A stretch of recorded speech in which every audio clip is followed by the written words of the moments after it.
Good morning student. Last class में हमने विभिन्न प्रकार की आकृतियों के क्षेत्रफल एवं परिमाप के बारे में समझा था। आज हम उससे संबंधित कुछ प्रश्नों को हल करेंगे। तो चलिए शुरू करते हैं। जैसे पहला सवाल देखते हैं कि जैसा कि आरेख में दर्शाया गया है कि एक बगीचे का आकार मध्य में आयताकार एवं किनारों में अर्धवृत्त है, तो बगीचे का परिमाप एवं क्षेत्रफल ज्ञात कीजिए। ये एक बगीचा दिया गया है, इसका मध्य में देखिए ये एक आयताकार आकृति है और इसके किनारों पर इस ओर भी एक अर्धवृत्त है और इधर की ओर भी एक अर्धवृत्त है। तो सवाल है इस आकृति का परिमाप भी निकालना है और क्षेत्रफल भी निकालना है। तो सबसे पहले हम देखते हैं कि अर्धवृत्त। कल हमने सीखा कि वृत्त वह आकृति जिस पर स्थित प्रत्येक बिंदु उस तल में लिए गए सभी बिंदुओं से एक निश्चित समान दूरी पर होता है।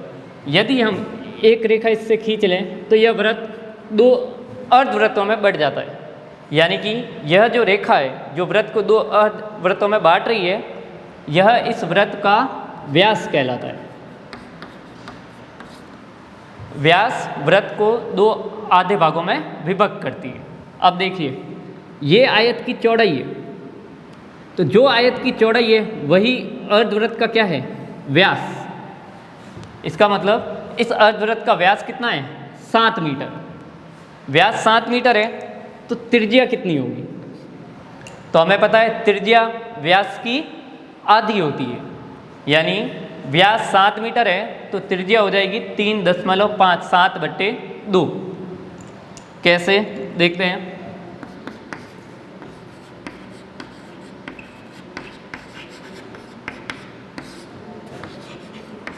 अर्धवृत्त का व्यास बराबर 7 मीटर, इसलिए अर्धवृत्त की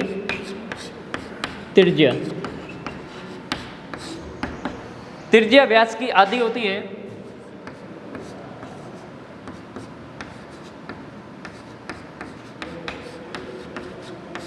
अतः अर्धवृत्त की त्रिज्या क्या हो जाएगी, 7/2 अर्थात 3.5 मीटर। यहाँ भी ये 3.5 मीटर है और ये अर्धवृत्त दोनों समान है, तो इस अर्धवृत्त की त्रिज्या भी 3.5 मीटर हो जाएगी। अब देखिए यह पूरी लंबाई 20 मीटर है, यहाँ से लगा के यहाँ तक। तो आप बता सकते हैं आयत की लंबाई कितनी होगी। वापस समझिए, यहाँ से लगाकर यहाँ तक ये पूरा 20 मीटर है। हमें आयत की लंबाई को ज्ञात करना है। इस बिंदु से इस बिंदु तक की हमें लंबाई ज्ञात करनी है। तो देखिए इस पूरी आकृति में से यदि हम ये वाली त्रिज्या और ये वाली त्रिज्या को घटा दें तो पीछे आयत की लंबाई आ जाएगी। तो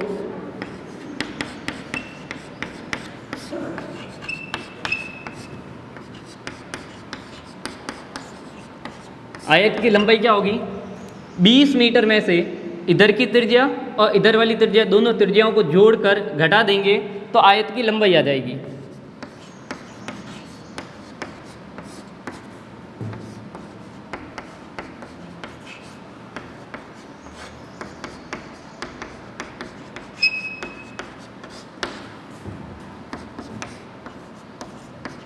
यानी 20 मीटर माइनस 3.5 मीटर और 3.5 दोनों को जोड़ेंगे तो ये हो जाएगा 7 मीटर।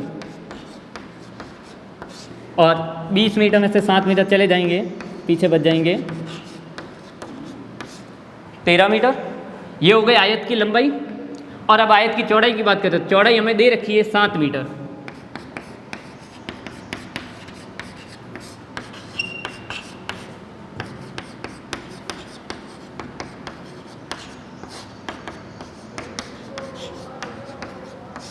सबसे पहले हमने सारे मान ज्ञात कर लिए। अब हमें पूछा गया है बगीचे का परिमाप और क्षेत्रफल। तो पहले बात करते हैं परिमाप। तो कल हमने सीखा परिमाप का अर्थ होता है किसी भी बंद आकृति के चारों ओर चक्कर लगाने पर तय की गई दूरी। तो हम यहाँ से स्टार्ट करें तो देखिए ये अर्धवृत्त, आयत की लंबाई, वापस अर्धवृत्त आ गया और वापस आयत की लंबाई। यानी हमें इस आकृति का एक चक्कर लगाने में 2 बार अर्धवृत्त और 2 बार लंबाई की आवश्यकता होगी। हमने सीखा वृत्त का परिमाप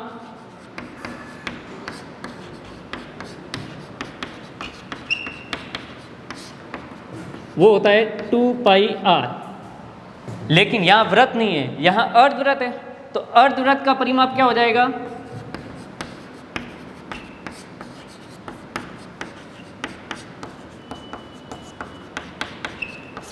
जो वृत्त का परिमाप है इसके अंदर यदि हम 2 का भाग दे दें तो अर्धवृत्त का परिमाप आ जाएगा। तो अब देखते हैं पूरे बगीचे का परिमाप कैसे निकलेगा।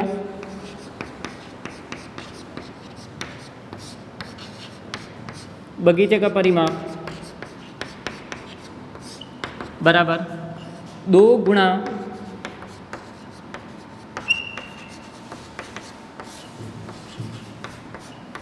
अर्धवृत्त का परिमाप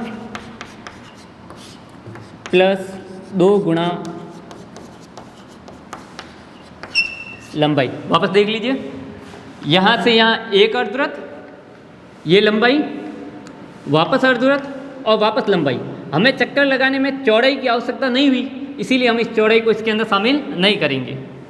अब देखिए 2 गुणा अर्धवृत्त का परिमाप 2πr/2 और प्लस 2 गुणा लंबाई। तो देखिए आयत की लंबाई कितनी? आयत की लंबाई 13 मीटर लेंगी, क्योंकि 20 मीटर यहाँ से लगाकर यहाँ तक की है और हमें सिर्फ यहाँ से लगाकर यहाँ तक चाहिए, तो वो हमने निकाला है 13 मीटर। तो 2 गुणा 13।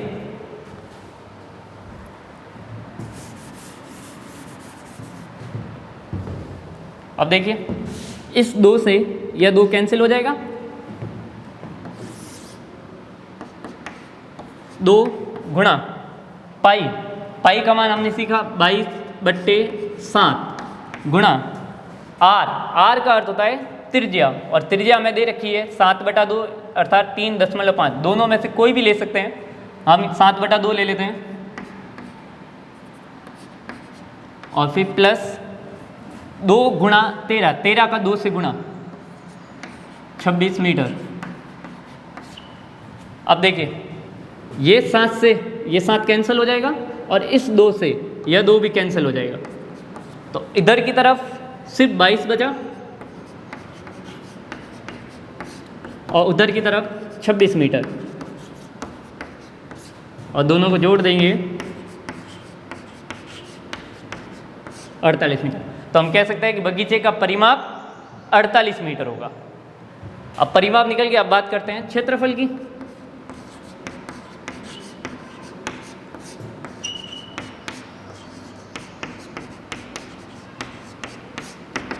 अब क्षेत्रफल में देखें तो क्षेत्रफल का अर्थ होता है पूरी आकृति द्वारा घेरा गया स्थान, अर्थात ये वाला भाग और ये बीच वाला पूरा भाग। तो इधर देखें तो इधर अर्धवृत्त, इधर भी अर्धवृत्त और बीच में जो आकृति है वो आयताकार है, सवाल में भी दे रखा है। इसका मतलब बगीचे का परिमाप होगा 2 गुणा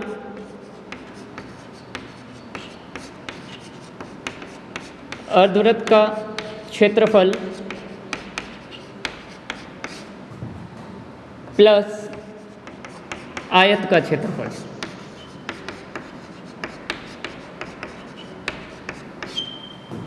इन 2 अर्धवृत्तों का क्षेत्रफल और आयत के वृत्त के क्षेत्र, आयत को तीनों को जोड़ देंगे तो पूरे बगीचे का क्षेत्रफल आ जाएगा।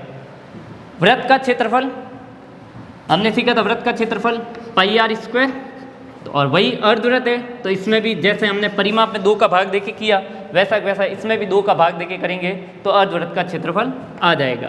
कैसे देखिए 2 गुणा πr²/2 प्लस आयत का क्षेत्रफल। आयत का क्षेत्रफल होता है लंबाई गुणा चौड़ाई।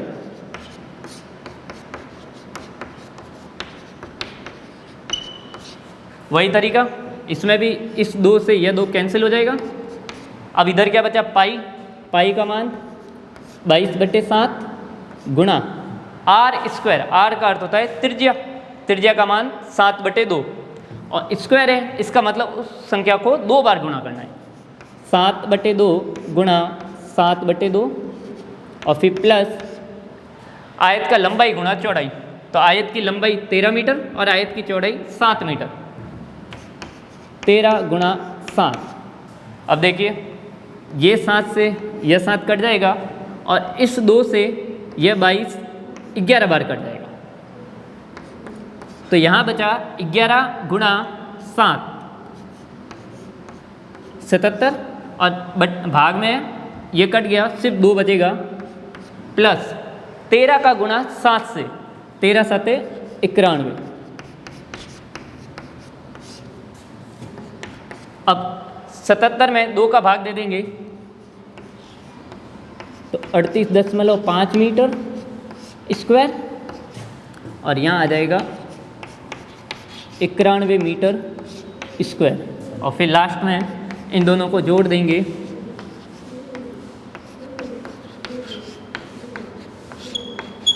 ध्यान रखिए परिमाप में सिर्फ जो इकाई दे रखी वही आएगी और क्षेत्रफल में पीछे स्क्वायर या हिंदी में हम इसे वर्ग मीटर कह सकते हैं। तो इस प्रकार दिए गए आकृति का ये जो बगीचा है इसका परिमाप होगा 48 मीटर और इस पूरी आकृति का क्षेत्रफल होगा 129.5 मीटर। आगे बढ़ें, दूसरा सवाल लेते हैं।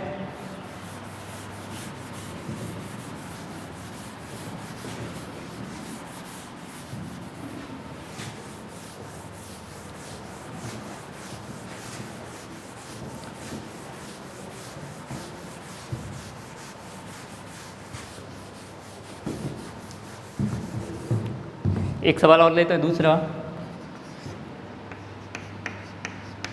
दूसरा सवाल है, जैसा कि चित्र में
देखिए सवाल क्या है कि जैसा कि चित्र में दर्शाया गया है कि एक आयत और एक वर्ग का परिमाप समान है, तो बताइए दोनों में से किसका क्षेत्रफल अधिक होगा।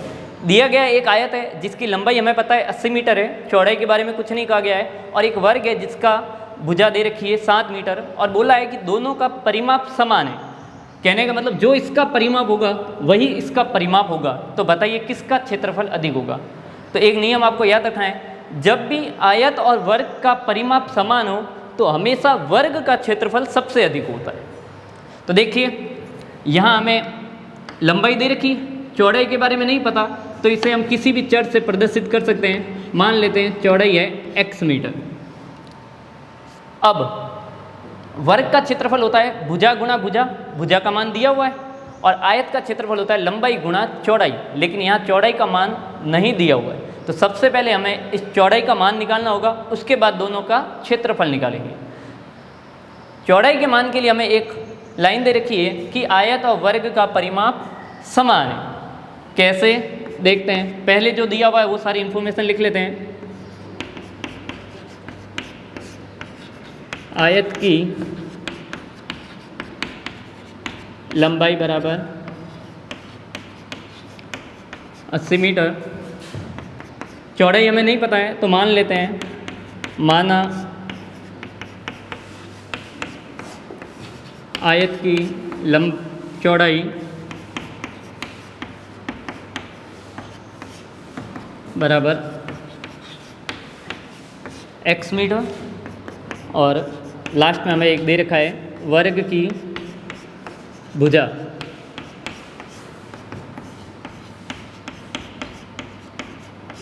पहले जो सारे मान दिए उन सारे मानों को लिख लिया। अब देखिए लाइन लिखी गई है कि आयत और वर्ग का परिमाप समान है।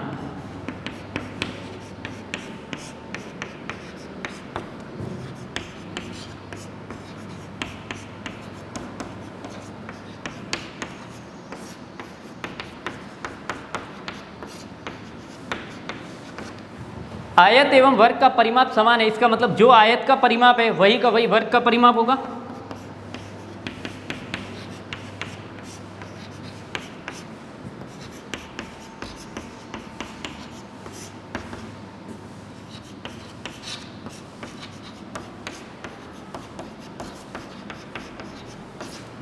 आयत का परिमाप बराबर वर्ग का परिमाप।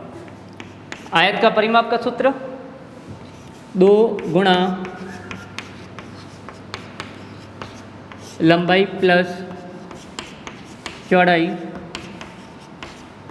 और बराबर वर्ग का परिमाप वो होता है 4 गुणा भुजा, क्योंकि दोनों का परिमाप समान है। अब इसके अंदर मान रख लेंगे तो 2 गुणा लंबाई देखिए 80 मीटर प्लस चौड़ाई x मीटर बराबर 4 गुणा भुजा का मान दे रखा है 60 मीटर। अब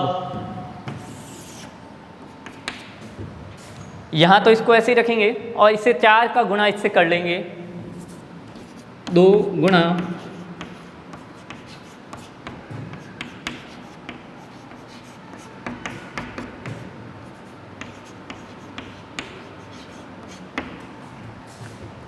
चार का गुणा 7 से करने पर 240 मीटर। जब भी सवाल में अज्ञात आए तो हम पक्षांतरण विधि से इस सवाल को आगे सरल कर सकते हैं। यह 2 इसके गुणा में, गुणा बदलता है भाग में, तो यहाँ से ये 2 चला जाएगा इस तरफ, तो यहाँ बचेगा 80 मीटर प्लस x मीटर बराबर 240/2। 240 में 2 का भाग दे देंगे,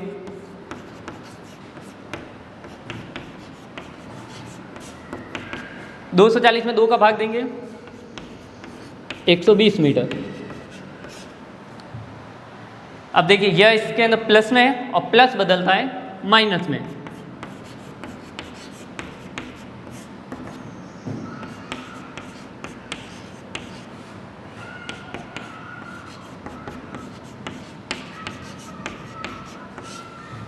ये 80 प्लस का है, पक्षांतरण करेंगे तो प्लस बदल जाएगा माइनस में, तो 120 में से 80 गए 40 मीटर।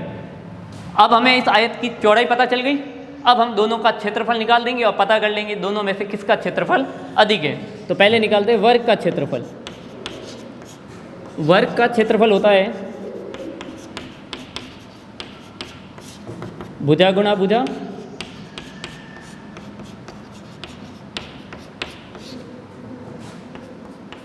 भुजा का मान 60 दे रखा है,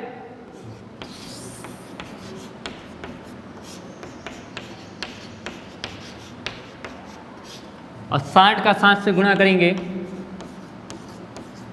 तो हमें मिल जाएगा 3600 मीटर स्क्वायर। फिर बात करेंगे आयत की।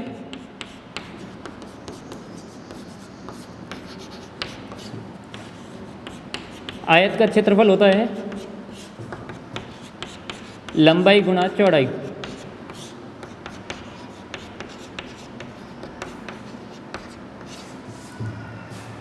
लंबाई 80 मीटर और चौड़ाई x था जिसका मान हमने निकाल दिया 40 मीटर।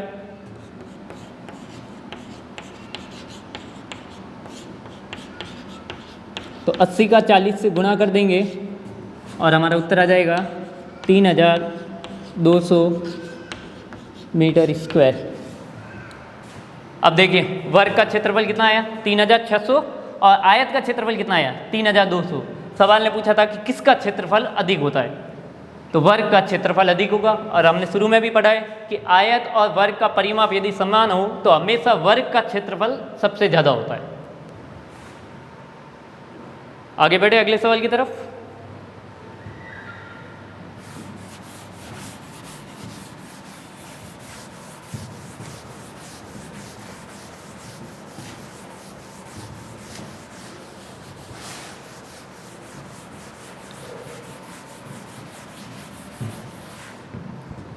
अगला सवाल देखते हैं।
देखिए सवाल क्या कह रहा है कि एक चतुर्भुज के आकार का खेत है जिसके विकर्ण की लंबाई 24 मीटर है और इसके सम्मुख शीर्षों से खींचे गए लंब 8 मीटर और 13 मीटर है, तो इस खेत का क्षेत्रफल ज्ञात कर दें। सबसे पहले हम इसका एक चित्र बना देते हैं।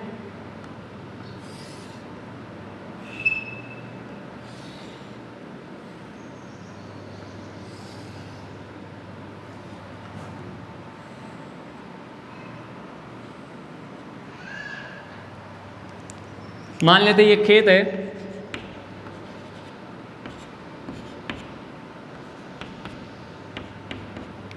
इसका विकर्ण दिया हुआ है 24 मीटर। विकर्ण सम्मुख शीर्षों को मिलाने वाली रेखा यह हमें 24 मीटर दे रखी है और इसके सम्मुख शीर्षों से खींचे गए लंब 8 मीटर और 13 मीटर है।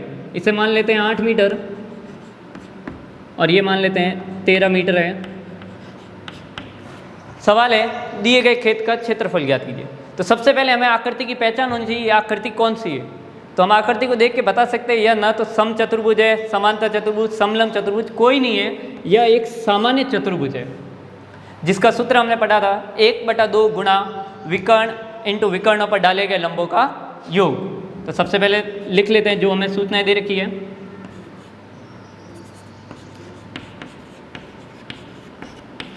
चतुर्भुज के विकर्ण की लंबाई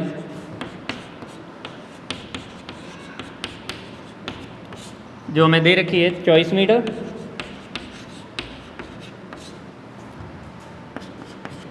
दूसरा हमें दे रखा है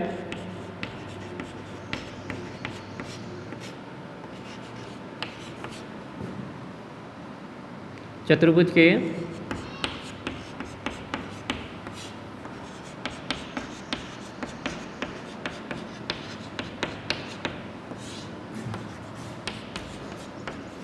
दोनों शीर्ष लंबों की लंबाई हमें दे रखी है 8 मीटर और दूसरी दे रखी है 13 मीटर। विकर्ण की लंबाई दे रखी है और इसके शीर्ष लंबों की हमें लंबाई दे रखी है। तो खेत का क्षेत्रफल चतुर्भुज का क्षेत्रफल बराबर इसका सूत्र होता है 1/2 गुणा विकर्ण गुणा विकर्णों पर डाले गए लंबों का योग।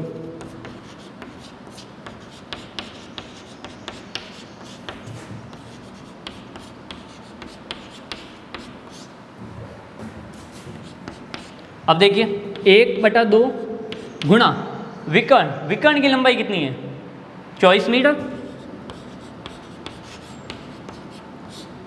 गुणा विकर्ण पर डाले गए लंबों का योग। इस विकर्ण पर इस शीर्ष से ये लंब डाला गया है और इस शीर्ष से ये लंब गया है, तो इन दोनों का योग 13 मीटर प्लस 8 मीटर। अब इसको थोड़ा सरल कर लेंगे 1/2 गुणा 24 मीटर और गुणा 13 प्लस 8 इन दोनों को जोड़ देंगे तो जोड़ आ जाएगी 21 मीटर। अब देखिए ये 2 से यह 24 कट जाएगा, 12 बार 12 का गुणा 21 से, 12 का हम 21 से गुणा कर लेंगे तो हमें उत्तर मिल जाएगा 252 मीटर स्क्वायर। अतः इस खेत के क्षेत्रफल 252 मीटर स्क्वायर होगा। धन्यवाद।